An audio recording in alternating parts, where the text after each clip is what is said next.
teman-teman. Halo. Kami dari kelompok 6.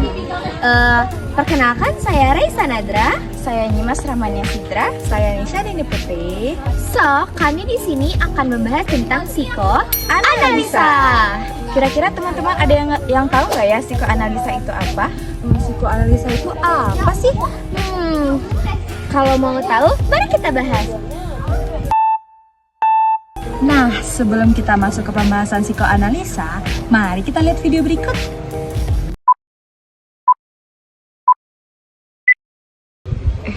Ini tahu nggak sih, kemarin kan aku pergi tuh ke pasar malam, terus kami naik kora-kora, terus makan bareng. Oh, lucu banget. Tapi itu nggak apa-apa kan? Kalau aku cerita kayak gini, udah move on belum? Udah santai aja. Aku kayak udah lupa juga sama dia, nggak ngaruh apa-apa kok. Yang benar. Bener. Siapa itu? Oh, Nyimas. Katanya udah move on. Gimana sih? Katanya udah move bisa. on. Udah. Nggak bisa. Jadi kejadian tadi termasuk dalam apa ya? Nah, sini aku kasih tahu. Kejadian tadi termasuk dalam denial. Denial merupakan salah satu dari defense mechanism yang dikeluarkan oleh Sigmund Freud. Sigmund Freud merupakan salah satu dari tokoh psikoanalisa. Jadi, apa sih psikoanalisa itu? Psikoanalisa merupakan aliran psikologi yang dikembangkan oleh Sigmund Freud pada tahun 1890 yang menjadikan ketidaksadaran sebagai fokus perhatian. Nah, menurut Scott, ada nih 3 faktor yang melatar belakangi munculnya psikoanalisa.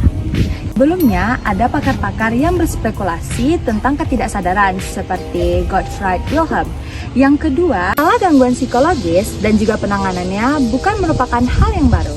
Ketiga, teori evolusi Charles Darwin mempunyai pengaruh besar terhadap Sigmund Freud, terutama ide Darwin mengenai ketidaksadaran konflik mental, terus pentingnya mimpi, lalu ada perkembangan anak, serta dorongan seksual. Nah, dari penjelasan Nisha tadi, pasti teman-teman udah tahu kan psikoanalisa itu apa? Psikoanalisa juga terbentuk karena adanya pemikiran dari para tokoh. Kira-kira tokohnya siapa-siapa aja ya? Konsep dasar kepribadian menurut Sigmund Freud itu terbagi atas 3. Ada id, ego, dan superego. Id sepenuhnya berada di alam bawah sadar dan berkaitan erat dengan pleasure principle. Id ini berfungsi untuk memenuhi kepuasan tanpa memikirkan konsekuensi. Contohnya yaitu ketika kita merasakan lapar, id ini ingin langsung makan tanpa memikirkan tempat dan waktu. Yang kedua adalah ego.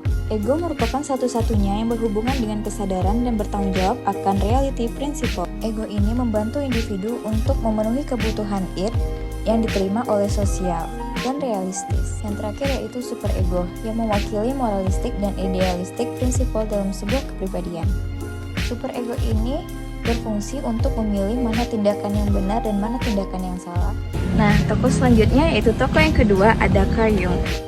Jung membahas tentang psyche yang terbagi atas 3. Yang pertama yaitu conscious. Pada level ini, ego menjadi pusat kesadaran tetapi bukan inti kepribadian.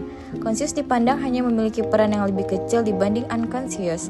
Penekanan yang berlebih pada conscious justru akan menimbulkan ketidakseimbangan psikologis. Yang kedua ada personal unconscious atau ketidaksadaran pribadi, yaitu semua pengalaman yang direpresi atau dilupakan yang dirasakan oleh satu individu tertentu, dibentuk oleh pengalaman dan berbeda pada masing-masing individu.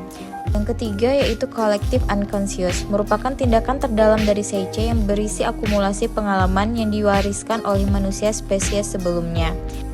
Ada beberapa karakteristiknya yaitu yang pertama tidak dipengaruhi oleh pengalaman individu dan yang kedua bersifat universal dan diwariskan genetik. Oke, aku ambil alih ya. Selanjutnya adalah Alfred Adler. Adler lahir di Vienna pada tahun 1870. Tetapi Adler ini memiliki masa kecil yang kurang bahagia, teman-teman.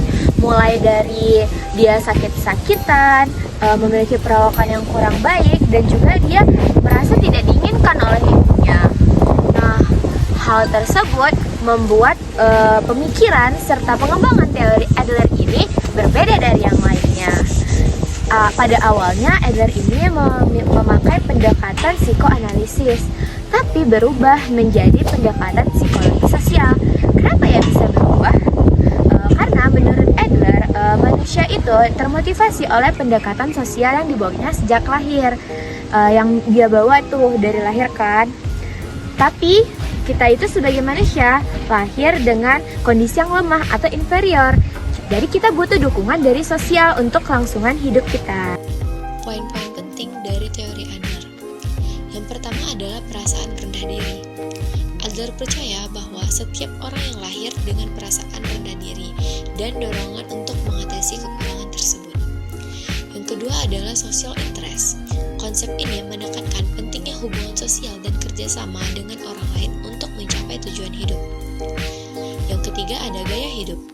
Setiap orang memiliki gaya hidup unik untuk mengatasi perasaan rendah diri dan mencapai tujuan hidupnya. Yang keempat adalah tujuan masa depan. Adler percaya bahwa perilaku manusia diarahkan pada tujuan di masa depan. Yang kelima adalah kebebasan berkehendak. Manusia memiliki kemampuan untuk memilih dan menentukan nasibnya sendiri, terlepas dari pengaruh lingkungan ataupun biologis. Yang terakhir adalah mimpi. Nah, selanjutnya kita akan membahas tentang Karen Danielson Harney. Harney ini lahir pada tanggal 15 September 1885 di Hamburg, Jerman. Harney ini kurang suka kepada kedua-dua orang tuanya karena ayahnya itu adalah orang yang tak beragama. Tetapi ayahnya tuh kalau misalkan lagi marah sama ibunya, dia tuh suka ngelempar Bible ke kepala ibunya. Kan serem ya teman-teman. Selanjutnya kalau ibunya tuh dia tuh kayak pilih kasih sama, karena dia lebih sayang sama anak-anaknya yang laki-laki ketimbang sama Harney. Konsep utama dalam teori Harney. Yang pertama adalah kecemasan dasar atau bisa disebut basic anxiety. Perasaan terisolasi dan tidak berdaya yang muncul akibat kurangnya rasa aman dan kasih sayang dari orang tua pada masa kanak-kanak. Yang kedua adalah permusuhan dasar atau bisa disebut basic hostility. Perasaan marah dan benci yang muncul sebagai respon terhadap perlakuan tidak adil dari orang tuanya. Yang ketiga, adanya 3 gaya menghadapi kecemasan.